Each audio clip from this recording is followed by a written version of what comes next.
এবার এখানে আরো একটা বিষয় আছে, চার্জশিটে প্রশান্তর নাম পলাতক, এখনো কিভাবে চাকরিতে এই প্রশান্ত বর্মন রাজগঞ্জের বিডিওর পদ থেকে আগেই অপসারিত, তাহলে বিডিও পদে অপসারিত হলেও সরকারি চাকরিতে বহাল কি করে?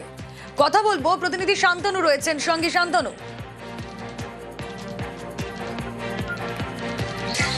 দেখো, গত মাসেই কিন্তু আমরা দেখেছিলাম যে প্রশান্ত বর্মনকে তার দায়িত্ব থেকে সরিয়ে দেওয়া হয়েছে এবং জয়েন্ট বিডিও সৌরভ কান্তি মণ্ডলকে কিন্তু তার জায়গায় নিয়ে আসা হয়েছে।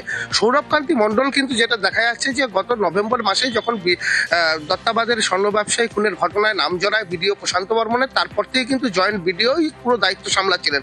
কারণ বিভিন্ন সময় কিন্তু তিনি আগেও আসতেন না অফিসে, এবং এই ঘটনা সামনে আসার পর থেকে কিন্তু বলা যেতে পারে বেশিরভাগ সময় তিনি অফিসে আসেননি।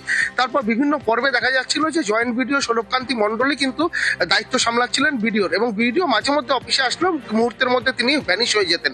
এবং এই পরিস্থিতিতে আমরা যেটা দেখলাম যে একাধিকবার বিডিও চেষ্টা করলেন যে তার বিরুদ্ধে যে সকল অভিযোগ রয়েছে সেগুলোর থেকে তিনি যাতে তিনি জামিন পান, তার জন্য বিভিন্নভাবে চেষ্টা চালিয়েছিলেন। কিন্তু সমস্ত চেষ্টা যখন ব্যর্থ হলো এবং সুপ্রিম কোর্ট যখন তার গ্রেপ্তারি পরোয়ানা জারি করলেন, এবং সেই ক্ষেত্রে আমরা দেখতে পারলাম যে রাতারাতি কিন্তু প্রশাসনের তরফ থেকে জয়েন্ট বিডিও কিন্তু বিডিওর দায়িত্ব দেওয়া হলো। অর্থাৎ তিনি যে প্রায় 2 মাসের বেশি সময় ধরে অফিসে আসেননি, সেক্ষেত্রে কিন্তু কোনো পদক্ষেপ প্রশাসনিকভাবে আমরা সেরকম লক্ষ্য করিনি।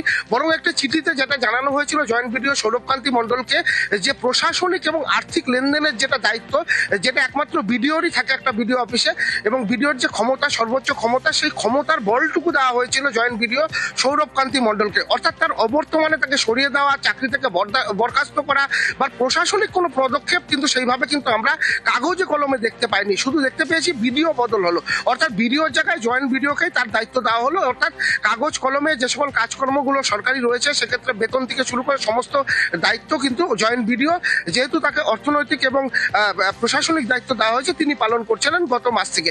প্রশ্ন উঠছিল যে এই বিডিও, যার বিরুদ্ধে সরাসরি খুনের অভিযোগ, একাধিক তথ্য প্রমাণ, এবং আদালত যাকে গ্রেপ্তারি পরোয়ানা জারি করছে এবং পুলিশকে বলেছে যে তাকে গ্রেপ্তার করা হোক, এবং তারপরেও কেন প্রশাসন করা পদক্ষেপ নিচ্ছে না? প্রশাসনের পদস্থ যারা আধিকারিক রয়েছেন তাদের কাছেও আমরা প্রশ্ন করেছিলাম, কিন্তু তারা কিন্তু এই প্রশান্ত বর্মন সম্পর্কে একটি কথা প্রকাশ্যে বলতে নারাজ।